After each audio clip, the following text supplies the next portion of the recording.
વડોદરા ખાતે ગુજરાત પત્રકાર સંગઠન મીટિંગનું આયોજન કરાયું।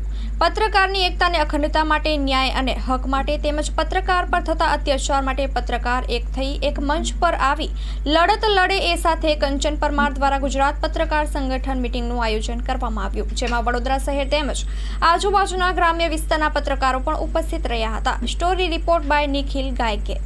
जी मारू नाम कंचन परमार है।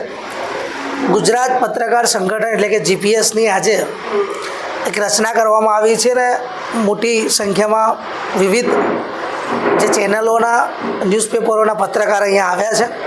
दरेक लोकोए एने प्रतिसाद आप्यो छे, वधाव्युं छे अने संगठित रहेवुं जोईए।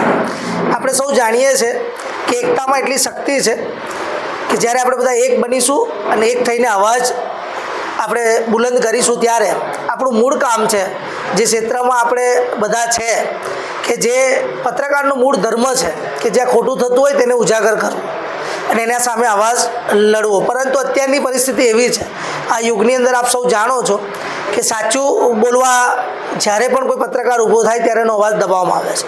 તો એક વિચાર આવ્યો કે એક અવાજને કોઈ દબાવી શકે પણ અનેક અવાજ ભેગા થાય તો એને દબાવી નહીં શકતું અને દરેક આ ફિલ્ડમાં જે આગળ વધવા અને જે ખરેખર પોતાને પ્રમાણિત કરવા માગતા પત્રકારો છે, તમામ પત્રકારો અહીંયા આવ્યા છે અને જોઈન થયા છે। તો આવનાર દિવસોમાં આ સંગઠન ખૂબ જ આગળ વધે અને દરેક ક્ષેત્રમાં પત્રકાર પર બનતા અત્યાચાર અન્યાય સામે આ સંગઠન તત્પર રહેશે, લડતું રહેશે અને કાયદાકીય લડત માટે હર હંમેશ દરેક પત્રકારો સાથે રહેશે। એ આજે મુખ્ય મિટિંગનો વિષય રહ્યો। આવતી મિટિંગ બહુ જલ્દી લેવામાં આવશે સર્કિટ હાઉસ ખાતે અને તેની તારીખ પણ નક્કી કરવામાં આવશે અને ત્યાં જ આ પત્રકાર સંગઠનની એક નવી બોડીની રચના કરવામાં આવશે।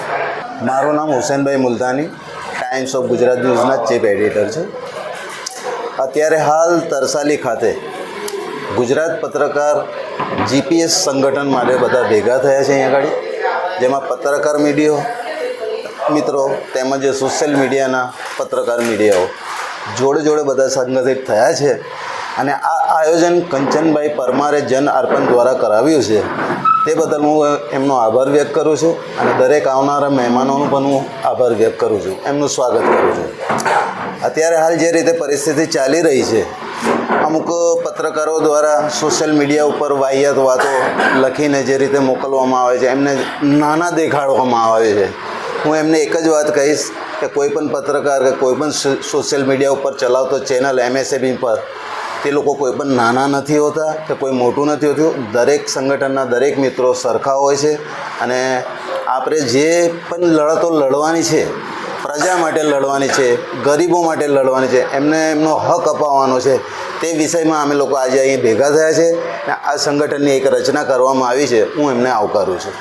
આજે તરસાલી વડોદરા ખાતે જન અર્પણની ઓફિસ ખાતે આજે જીપીએસ સંગઠન માટેની એક ચર્ચા વિચારણા માટે મિટિંગ યોજાઈ હતી। આ યોજાવાનું કારણ એ જ હતું કે પત્રકારોને જે તકલીફો પડી રહી છે, જે ફિલ્ડની અંદર પડી રહી છે અને ઘણી બધી તકલીફો પડતી હોય છે, એ પડકારો જે ઝીલી રહ્યા છે પત્રકારો અને પત્રકારોને પડકારો સામે પડકાર ફેંકવા માટે હવે કંચનભાઈ પરમારે એક મિટિંગનું આયોજન કર્યું હતું। એ બાબતે હું કંચનભાઈ સાથે છું, સાથે સાથે જે પત્રકાર આ સંગઠનમાં જોઈન થવાના છે એની સાથે અમે છે અને રાજેશ પાટણવાડિયા આ સંગઠનને આવકારે છે।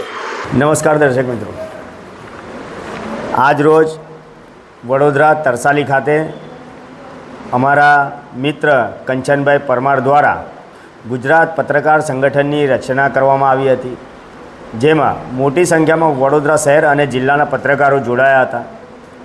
100 થી 150 જેટલા પત્રકારોએ સંગઠનમાં જોડાવા માટે એક અવાજ ઉઠાવ્યો હતો। આજે કંચનભાઈ દ્વારા જે ગુજરાતના પત્રકારો છે તેમના માટે આજે સંગઠન લઈને આવ્યા છે, તે ખૂબ સારું સંગઠન છે। આના અંદર વડોદરામાં હાલમાં જે પત્રકારો અંદરો અંદર લડી રહ્યા છે, જેમ કે આરએનઆઈ અને એમએસએમઈના પત્રકારો, તેમના માટે એક સુંદર આયોજન છે, જેમાં કંચનભાઈ દ્વારા કહેવામાં આવ્યું છે કે આરએનઆઈ પત્રકાર અને એમએસએમઈના પત્રકારો એકબીજા જોડે લડે નહીં અને જો એકતાથી કામ કરે તો સંગઠન ખૂબ આગળ જઈ શકે તેવું આ કાર્ય છે। સંગઠનને હું નજીર શેખ અને અમારી સેક્યુલર ગુજરાત ન્યૂઝ ટીમ સંગઠનને આવકાર્યા છે અને કંચનભાઈને ક્યારે પણ જો કોઈ પણ જગાએ અમારી અને અમારી ટીમની જરૂર પડશે ત્યારે અમે જરૂર હાજર રહીશું. નમસ્કાર, જય હિન્દ, જય ભારત.